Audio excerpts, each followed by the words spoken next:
अंतरराष्ट्रीय युवा विद्वान, जैन दर्शन में यूनिवर्सिटी टॉप व गोल्ड मेडलिस्ट, जैन सिद्धांत एवं न्याय विषयों को सरलता से समझाने वाले, यूएसए, इंग्लैंड, ऑस्ट्रेलिया आदि अनेक देशों में जैन धर्म की महती प्रभावना करने वाले, पंडित टोडरमल पुरस्कार, युवा विद्वत रत्न आदि अनेक पुरस्कारों से सम्मानित मूर्धन्य विद्वान डॉक्टर संजीव कुमार गोधा जयपुर द्वारा जानिए धर्म का मर्म।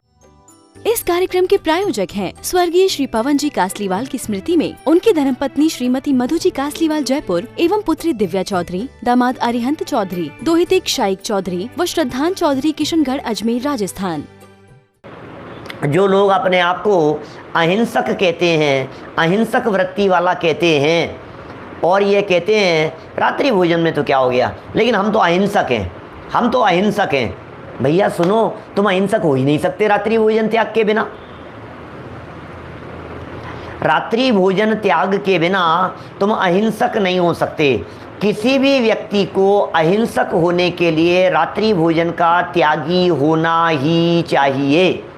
डॉक्टर मानमल जी जैन साहब, व्यक्ति को, यदि वो व्यक्ति अहिंसक है और अपने आप को ये कह रहा है कि मैं अहिंसक हूं, तो फिर आपको रात्रि भोजन त्यागी होना ही चाहिए। हिंदुओं की बात भी कर सकते हैं, अजैनों की बात भी कर सकते हैं। जो लोग कहते हैं नहीं नहीं भाई साहब हम तो अहिंसक हैं, हम तो अहिंसक। अरे कैसे अहिंसक हो सकते हो तुम? रात्रि को तो भोजन करते हो और तुम कह रहे हो कि अहिंसक है क्या? ये कैसे होगा? क्योंकि अब बड़ा गजब का एक और तर्क दे रहे हैं, क्योंकि अहिंसा व्रत एक धान्य के समान मुख्य है। अहिंसा व्रत तो प्रमुख है धान्य के समान, और शेष व्रत उसकी रक्षा के लिए बाढ़ के रूप में है।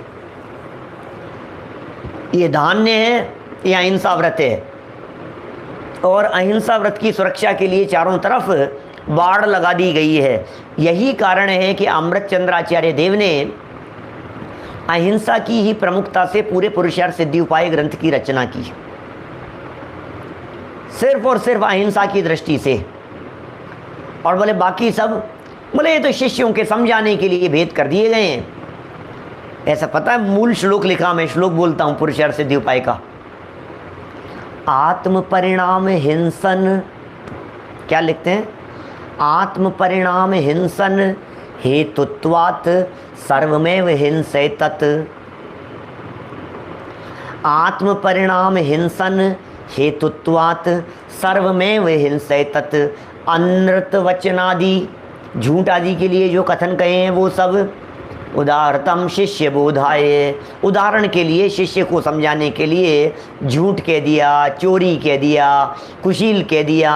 बोले सच्चाई तो ये है झूठ भी हिंसा ही है, चोरी भी हिंसा है, कुशील भी हिंसा है। कि क्या बात कर रहे हो? कह रहे हैं हाँ हमारे यहाँ तो एक ही नियम पलता है, एक ही नियम है मुख्य, अहिंसा अहिंसा अहिंसा अहिंसा अहिंसा। अहिंसा ही धर्म है, अहिंसा ही व्रत है, अहिंसा ही नियम है। अहिंसा में सारी बातें गर्भित हो गई है, सब बातें अहिंसा के अंतर्गत आ गई है। तो मेरे साहब शास्त्रों में तो हिंसा, झूठ, चोरी, कुछ, अरे सब ऐसे ही कथन मत समझा। क्या करें बेचारे बच्चों को समझाने के लिए, बच्चों को समझाने के लिए नाम दे दिए हैं शिष्य बोधाय, शिष्यों को ज्ञान कराने के लिए। अनृत वचनादि केवल मुदारतम शिष्य बोधाय, शिष्य को ज्ञान कराने के लिए ये सारे वचन कह दिए गए। हकीकत तो यह है कि वास्तव में अहिंसा का ही पालन करो। क्या बहुत तरह की बातें हैं। देखिए क्या कहें, अहिंसा व्रत एक धान्य के समान मुख्य है, धान्य की चर्चा है, और शेष व्रत उसकी रक्षा के लिए बाढ़ स्वरूप है। यदि खेत का मुख्य फल धान्य विनष्ट हो जावे और बाढ़ बनी रहे तो उससे क्या लाभ हो सकता है? खत्म ही हो गया ना सब कुछ। क्या भाई साहब, धान्य नष्ट हो गया जो धान्य उगाया था, और बाकी जितने भी चारों तरफ जो बाढ़ लगाई हुई थी वो बनी रही, तो उस बाढ़ का क्या मतलब रह गया? इसी तरह से यदि अहिंसा व्रत का ही पालन नहीं हुआ तो फिर नहीं साहब सत्य तो बोलता हूँ, नहीं साहब चोरी तो नहीं करता हूँ, नहीं साहब कुशील सेवन तो नहीं। अरे क्या रह गया है उन सब में? अहिंसा का पालन कीजिए तो सब पालन अपने आप हो जाएंगे। क्या मुख्य है अहिंसा, अहिंसा ही प्रमुख है, अहिंसा की ही चर्चा जनागम में खूब की गई है। चलिए और देखिए, बड़े गजब की बात है यहाँ पर मुनियों के व्रताधिक के प्रकरण में। प्रकरण कौन सा है यहाँ पर? ये जो आचार सार का जो ये प्रकरण का श्लोक लिखा है, ये मुनिराजों का प्रकरण था वहाँ। तो मुनियों के व्रताधिक के वर्णन के प्रकरण में ये रात्रि भोजन त्याग का लक्ष्य गृहस्थियों के लिए ही है। ये सारी चर्चा किसके लिए है? बोले गृहस्थियों के लिए ही है ये सारी चर्चा।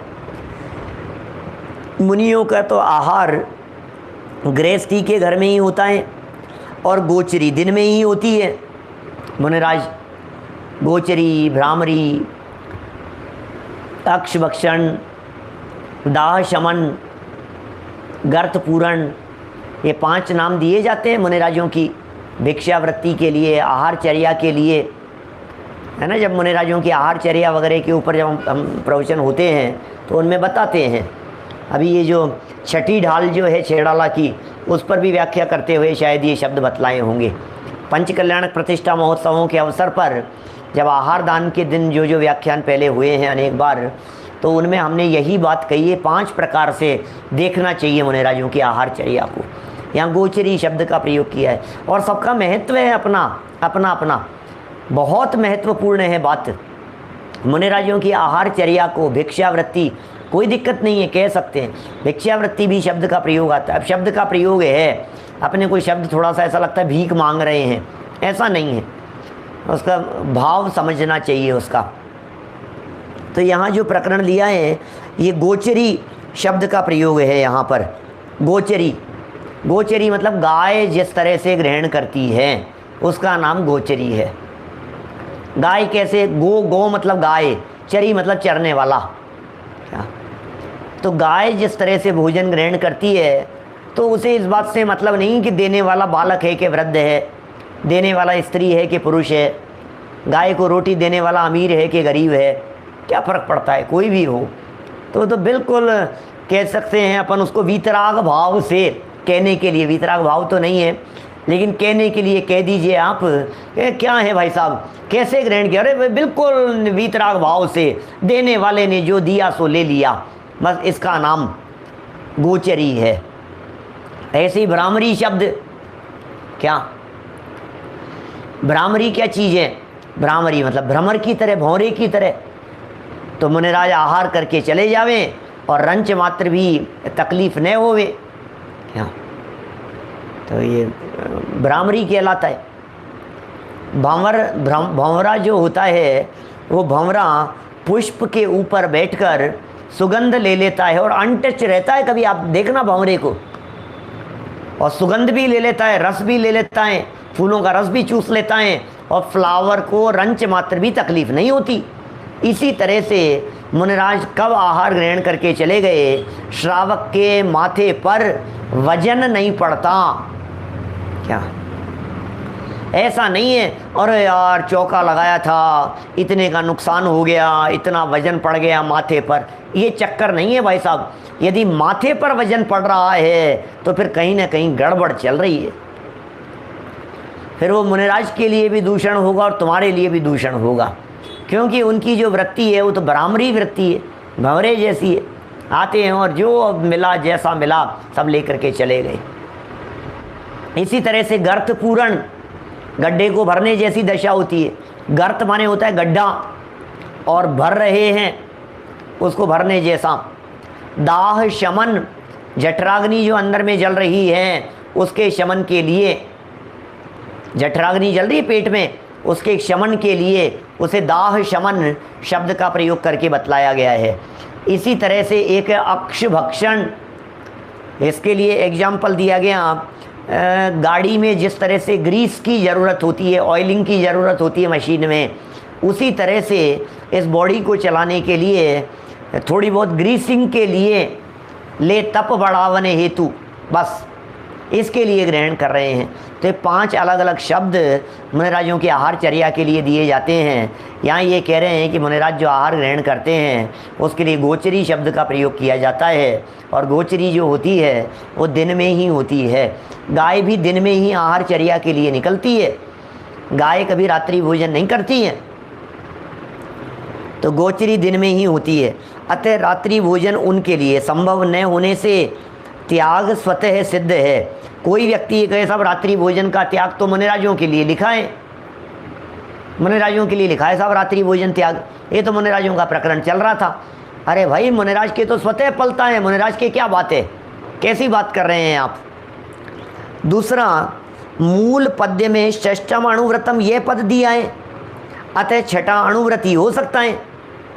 आप महाव्रतियों के साथ में कैसे शामिल कर सकते हो इसको। मूल पद्य देखिए ऊपर 70 नंबर जहाँ लिखा है, ऊपर जहाँ श्लोक लिखा है इसी पेज पर, वहाँ लिखा है षष्ठम अणुव्रतम, अंतिम शब्द हैं। षष्ठम अणुव्रतम शब्द देकर के स्पष्ट लिख दिया ये छठा अणुव्रत है। महाव्रत 5 ही रहेंगे, क्योंकि महाव्रती मुनियों की चर्या इस प्रकार नियमबद्ध है कि जिससे रात्रि भोजन त्याग स्वतः संपन्न हो जाता है। तो ये तो महाव्रतियों की जो चर्चा थी उस चर्चा के अंदर ये बात गर्भित हो गई कि स्वतः ही पल जाएगा। सूक्ष्म रूप से विचार किया जावे तो गृहस्थ के लिए भी 5 ही अणुव्रत हैं। अब ये अपना तर्क दे रहे हैं कि साहब इतने आचार्यों का फिर विरोध होगा ना। कुंदाचार्य कह रहे हैं, समंत भद्राचार्य कह रहे हैं, कितने सारे सोमदेव सूरी कह रहे हैं, उमा स्वामी आचार्य कह रहे हैं, अमित गति आचार्य कह रहे हैं, वसुनंदी आचार्य कह रहे हैं, हेमचंद्राचार्य कह रहे हैं। इन सब का विरोध होगा ना यदि तुम 6 अणुव्रत मानोगे तो फिर समझा रहे हैं उस बात को। अरे सुनो सुनो सुनो क्या कह रहे हैं यहाँ। सूक्ष्म रूप से विचार किया जावे, इस पैराग्राफ की सेंटर लाइन है देखना। सूक्ष्म रूप से विचार किया जावे तो गृहस्थ के लिए भी 5 ही अणुव्रत हैं। यह छठा रात्रि भोजन त्याग नाम का अणुव्रत अहिंसाणुव्रत में आ जाता है,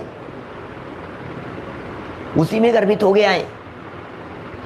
इसलिए रात्रि भोजन त्याग को अलग से छठा अणुव्रत भले ही कह दिया है समझने समझाने के लिए, लेकिन वो वास्तव में तो अहिंसा व्रत में ही गर्भित हो गया है।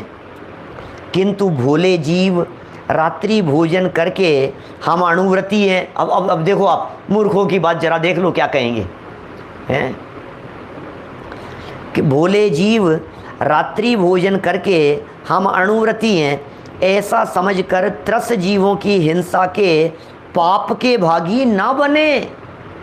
हम तो अणुव्रती हैं साहब, हम तो अणुव्रती हैं और रात्रि भोजन भी कर रहे हैं और बोलता है हम तो अणुव्रती हैं। क्या हम तो अणुव्रती हैं? अरे कैसे अणुव्रती हैं? तथा अहिंसाणुव्रत पर पूर्ण ध्यान हो जावे। अतः बहुत से आचार्यों ने इसको छठा व्रत कह दिया है, किंतु साथ में यह पद जो लगाया है कि व्रत त्राणाय, अर्थात व्रतों की रक्षा के लिए। व्रत त्राणाय ऊपर देखिए 70 नंबर श्लोक जहाँ चर्चा चल रही थी, जिस श्लोक की ये अर्थ भावार्थ लिख रहे हैं वहाँ पहले शब्द है व्रत त्राणाय। व्रत त्राणाय मतलब व्रतों की रक्षा के लिए। तो फिर ये रात्रि भोजन त्याग काई के लिए है? बोले व्रतों की रक्षा के लिए है। तो व्रतों की रक्षा के लिए तो अलग व्रत क्यों कह रहे हो? कि अलग व्रत मत कहो, है तो उनकी रक्षा के लिए। बात तो इतनी सी ही है। देखिए व्रतों की रक्षा के लिए जो स्पष्टीकरण करता है कि यह रात्रि भोजन त्याग अहिंसाणु व्रत में गर्भित है। रात्रि भोजन त्याग, एमएलए साहब पाटिल जी, रात्रि भोजन त्याग अहिंसाणु व्रत जिसके पालन कर रहा है, जो व्यक्ति ये कह रहा है कि साहब मैं अहिंसाणु व्रत का पालन कर रहा हूँ, इसका मतलब उसके रात्रि भोजन त्याग स्वयं में उपल रहा है एवं उसका एक अंग है तथा परम आवश्यक है, और विशेष एवं प्रधान अहिंसा का अंग होने से ही रात्रि भोजन त्याग पर आचार्यों ने जोर दिया है। बार बार में रात्रि भोजन त्याग के ऊपर आचार्यों ने जोर दिया है, जोर देकर के समझाया है। अल्पज्ञों को स्पष्ट करने के लिए छठा अंग तक बतला दिया है। क्या माने वीतरागी संत क्या करें? चरणानुयोग जो हैं, ये चरणानुयोग के कथनों में तो देश काल परिस्थिति देखनी पड़ेगी। जैसा देश वैसा वेश वाली बात है चरणानुयोग में। चरणानुयोग में तो व्यक्तियों को धर्म मार्ग में लगाने के लिए, हिंसा से बचाने के लिए, पाप से बचाने के लिए, खोटी प्रवृत्तियों को बचाने के लिए, अरे जो जैसा उपदेश दिया जा सके। प्रयोजन क्या है? इस जीव को पाप से बचाना, ये प्रयोजन है। अब इसको इसमें शामिल क्यों कर लिया? अरे साहब, अणुव्रतों की संख्या के अंदर ही इतने तरह के मतभेद बतला दिए, अणुव्रत की संख्या में बतला दिए, मूल गुणों की संख्या के अंदर मतभेद बतला दिए, मूल गुणों के नामोल्लेख के अंदर मतभेद बतला दिए। आप सोचिए जरा, चरणानुयोग के अंदर कितने कितने प्रकार से ये चर्चाएं आई है। माने कहीं उदंबर फलों को 5 कहते हैं, कहीं उनको 1 में शामिल कर लेते हैं, कहीं जिनेंद्र देव के दर्शन को भी अष्टमूल गुणों के अंदर शामिल करते हैं, कहीं अष्टमूल गुणों के अंदर इतना सा मात्र ही कहते हैं कि भाई 5 तो उदंबर फलों का त्याग और 1 मध्य का त्याग, मांस का त्याग और मधु का त्याग। बोले हो गए भाई साहब, 8 हो गए आपके। प्रदीप पाटनी जी साहब बोले हो गए साहब आपके 8 हो गए। फिर कह रहे नहीं नहीं, कौन से 8 हो गए यार, देव दर्शन तो करता नहीं है तू, रात्रि भोजन का त्याग तो करता नहीं है, पानी तो छान करके उपयोग में लेता नहीं है। तो फिर उनको ये बातें बतलाने के लिए जीव दया, ये 4 बातें और शामिल कर दी, तो फिर तो 12 हो जाएंगे। अरे 12 नहीं, फिर संख्या 8 ही रखो। बोले वो क्या कर दिया? बोले मध्य त्याग, मांस त्याग, मधु त्याग और पंचोदंबर फलों का त्याग। 4 पंचोदंबर फलों को 1 ही में ले लिया। फिर उसके बाद में क्या? रात्रि भोजन त्याग, देव दर्शन, दिन में भोजन नहीं, नित्य देव दर्शन और पानी छान करके पीना और जीव दया। बोले 8 हो गए, अष्टमूल गुण हो गए। अब बोलो क्या करें? सामने शिष्य जैसा बैठा हुआ है, उसे समझाने के लिए उस तरह के कथन करते हैं आचार्य देव, उस तरह की शैली के प्रयोग किए। अणुव्रती होकर के भी रात्रि भोजन कर रहा है, ये साहब मैं तो अणुव्रती हूँ, रात्रि भोजन कर रहा है। तो समझाने के लिए आचार्यों ने कह दिया, अरे भाई 6 अणुव्रत है, रात्रि भोजन त्याग भी होना चाहिए। क्या करें? देखिए आगे क्या कह रहे हैं, 203 नंबर पेज पे देखिए। सूक्ष्मदर्शी, क्या सूक्ष्मदर्शी कुशाग्र बुद्धि मितभाषी समंत भद्र स्वामी ने अहिंसाणुव्रत में इसका अंतर्भाव होने से ही पृथक उल्लेख नहीं किया। माने समंत भद्र स्वामी ने बहुत सूक्ष्म दृष्टि से कथन किए हैं पूरे ग्रंथ में, रत्नकरण श्रावकाचार्य में, लेकिन ये कह रहे हैं पृथक उल्लेख नहीं किया, अलग से उसका उल्लेख नहीं किया, ऐसा प्रतीत होता है। हमें ऐसा लगता है कि उन्होंने इसका अलग से उल्लेख इसीलिए नहीं किया, और भी कुंदाचार्य देव वगैरह ने, उमा स्वामी आचार्य वगैरह ने इनका अलग से उल्लेख इसलिए नहीं किया क्योंकि कुशाग्र बुद्धि माने तीक्ष्ण बुद्धि, क्या कुशाग्र बुद्धि माने बहुत क्या कहेंगे, शार्प माइंडेड, बहुत बुद्धि उनकी जो है वो पैनी है, ऐसी बुद्धि, इस तरह की बात कह रहे हैं। बहुत बातें प्राचीन काल से बनती रही है भाई साहब, क्या कहें, ऐसा ही चलता रहा है। इसको अंतर्भाव कर लिया है अहिंसाणुव्रत में ही, ऐसा समझ लेना। माने जिन आचार्यों ने 5 अणुव्रतों की चर्चा की है, तो उनको ऐसा समझना चाहिए कि भाई साहब रात्रि भोजन का त्याग तो हमारे है ही। देखिए कुशाग्र बुद्धि माने जीनियस, ऐसा। संजय जी विधि साहब अनार्य को अनार्य भाषा में समझाते हैं, ऐसा ही है। माने जैसा व्यक्ति है उसे उसी तरह से समझाया जाता है। सर्वथान निवृत्ते है, ये शब्द भी आया था उसमें, उसी 70 नंबर श्लोक आचार सार ग्रंथ में वीर नंदी कह रहे हैं सर्वथान निवृत्ते है। इस शब्द से सब प्रकार भक्षणीय पदार्थों की प्रतीति होती है। एक बहुत मार्मिक बात है, सर्वथान निवृत्ते माने कोई व्यक्ति, अब ये यहाँ से कोई व्यक्ति ने 1.5 अक्ल लगा करके कह दिया मैं तो अन्न का त्याग करता हूँ, मैं तो अन्न का त्याग करता हूँ। सब अन्न त्याग के बारे में लिखा है उन्होंने, सर्वथा अन्न निवृत्ते, सभी प्रकार के अन्न का त्याग कर देने की बात कही है ना। देखो देखो देखो लिखा है ना यहाँ पंडित जी, इसलिए हमने रात्रि भोजन त्याग करते समय अन्न का त्याग कर दिया। अन्न का त्याग क्यों किया भाई साहब? आपने अन्न का त्याग क्यों किया? खाली आप मेवा मिष्ठान क्यों खाते हो? आप रबड़ी क्यों खा रहे हो? आप रात को गजक क्यों खा रहे हो? मूंगफली क्यों खा रहे हो? आप ये सारी चीज़ें, अरे सब अपने तो अन्न का त्याग है कि कौन से शास्त्र में लिखा है कि देखो लिखा है ना ये सर्वथा अन्न निवृत्ते, अन्न निवृत्ति की बात लिखी। अरे भाई सुन तो सही क्या लिख रहे हैं। सर्वथा अन्न निवृत्ते है, इस शब्द से सब प्रकार भक्षणीय, भक्षण करने योग्य पदार्थों की प्रतीति होती है। क्योंकि यदि अन्न निवृत्ति मात्र ही अभिमत होता तो वे अन्न निवृत्ते इस शब्द से अन्न मात्र एवं सब अन्नों की निवृत्ति हो सकती थी, इतना ही लिखते बस। यदि उनको अन्न के ही निषेध की बात होती तो अन्न निवृत्ति इतना ही लिखते, पर यहाँ पर सर्वथा शब्द लिखा है साथ में, सर्वथा अन्न निवृत्ति। सर्वथा क्यों दिया? तो सर्वथा शब्द से सूचित होता है कि अन्न शब्द यहाँ पर व्युत्पत्त्यात्मक है, अर्थात अभक्षणीय से ते प्रत्यय होने पर बना है। अतः यावत भक्षणीय पदार्थों का बोधक है। अरे जितने भी भक्षणीय पदार्थ हैं उन सब का बोधक है अन्न। इसका मतलब जिनागम में यदि कहीं कोई शब्द अन्य त्याग के संदर्भ में भी मिल जाए कि रात्रि भोजन त्याग करने के संदर्भ में प्रकरण चल रहा था और अन्न त्याग शब्द मिल गया तो उसका अर्थ ऐसा समझना सारे खाने योग्य पदार्थों का त्याग है। अकेला गेहूं चावल नहीं समझना अन्न का अर्थ, गेहूं चावल दालें बस भाई यही अन्न त्याग हो गया भाई साहब। अरे नहीं, जो प्रकरण को ढंग से समझो भैया, जिनागम है। अर्थ नहीं समझोगे तो अनर्थ कर बैठोगे, अपने पैरों पर कुल्हाड़ी मारोगे, महापाप से बच नहीं पाओगे। क्या अपने आप को ही ठग रहे हैं सुनील जी सर्राफ साहब? ये क्या स्थिति है भाई साहब, धोखा दे रहे हैं अपने आप को, और क्या कहें। क्या यावत भक्षणीय पदार्थों का बोधक है, इस कारण खाद्य पेय लेय चौष्य माने चर्व्य सब ही की निवृत्ति समझनी चाहिए। यहाँ सबकी निवृत्ति की बात हो गई है। सर्वथा शब्द इस बात का अभिव्यंजक है, अभिव्यंजक माने बताने वाला है। सर्वथा शब्द इस बात का अभिव्यंजक है।